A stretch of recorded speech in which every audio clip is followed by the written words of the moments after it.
দর্শক, পৃথিবীতে কত রকম মেশিন তৈরি হয়েছে যেগুলো আমরা অনেকে আগে কখনো দেখিনি। তেমনি কিছু অদেখা মেশিন আপনাদের সামনে তুলে ধরবো। এই মেশিনটাকে দেখুন, ডিম ভাজার অটোমেটিক মেশিন।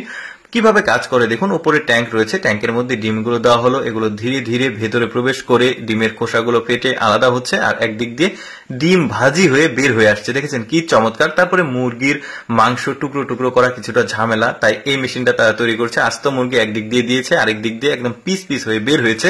তারপরে দেখুন আরো বড় যে মাংসের টুকরা রয়েছে, এটা এই মেশিনটাকে দেওয়া হলো। এখন নিচ দিক দিয়ে দেখুন লম্বা লম্বা সাইজের মাংসের টুকরো হয়েছে। এখন এই লম্বা সাইজের মাংসের টুকরোগুলো এই মেশিনের ব্লেডটা পরিবর্তন করা হয়েছে। এখন লম্বা সাইজের মাংসের টুকরোগুলো একদিক দিয়ে দিয়েছে, আরেক দিক দিয়ে দেখুন কত টুকরো টুকরো হয়েছে সাইজ অনুযায়ী আর কি।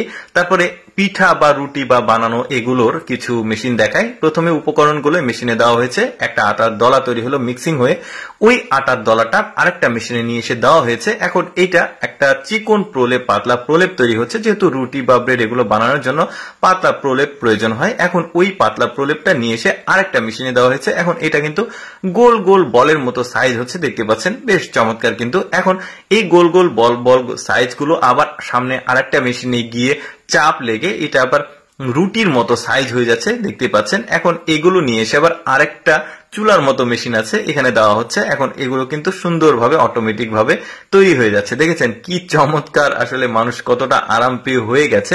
আরো কিছু ব্যতিক্রম মেশিন দেখাই। দেখুন ফ্রেঞ্চ ফ্রাই তৈরি করা মেশিন, অর্থাৎ ফ্রেঞ্চ ফ্রাই মানে আকৃতিতে যে মানে কাটতে হয় আলুর পিসগুলো, ওইগুলো হচ্ছে এখানে। শুধু তাই না, এই মেশিনে কিন্তু আপনি আবার স্লাইস করে পাতলা পাতলা করে ওই যে চিপস খায় বাচ্চারা, ওই রকম সাইজ এখানে করতে পারবেন। সবকিছু মিলে বেশ চমৎকার মেশিনগুলো। আরো মেশিন দেখাবো আপনাদেরকে, যেমন সবজি টুকরো টুকরো করার মেশিন, এটাও বেশ চমৎকার। কিন্তু এই যে বিভিন্ন ধরনের সবজি এক পাশ দিয়ে দিচ্ছে, আরেক পাশ দিয়ে টুকরো টুকরো হয়ে বের হচ্ছে, বেশ দারুণ। তারপরে আরো মেশিন দেখায়, যেমন এইটাও দেখুন, এটাও আর কি সবজি তৈরি করা মেশিন। এখন আপনারা বলতে পারেন যে এই ধরনের মেশিন কি প্রয়োজন। দেখুন বড় বড় রেস্টুরেন্ট রয়েছে, সেখানে কিন্তু একদিনে প্রচুর পরিমাণে সবজি কাটাকুটি করতে হয়, যে কারণে এই ধরনের মেশিনগুলো তারা ফ্যাক্টরিতে বলেন, বড় বড় রেস্টুরেন্টে বলেন, তারা কিন্তু এই ধরনের মেশিনগুলো ব্যবহার করে।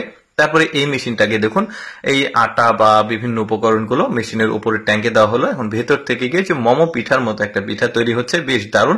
তারপরে দেখুন অনেক শক্ত আর মোটা যে মাংসের টুকরো এখানে দেওয়া হলো, আর আরেক দিক দিয়ে দেখুন কত চমৎকার ভাবে একদম পিস পিস হয়ে মাংসগুলো বের হচ্ছে। তারপরে এইটা দেখুন, এখানে কিছু গাজর আছে আর কিছু আলু আছে তরকারি রান্না করার জন্য, একদম স্কোয়ার সাইজের ছোট ছোট সাইজ হয়ে বের হয়ে আসছে। বেশ দারুণ কিন্তু মেশিনগুলো ছিল। এটা আবার রান্না করার অটোমেটিক রোবোটিক মেশিন। দর্শক, কেমন লাগলো আজকের এই মেশিনের ভিডিওটি কমেন্ট করে জানাবেন।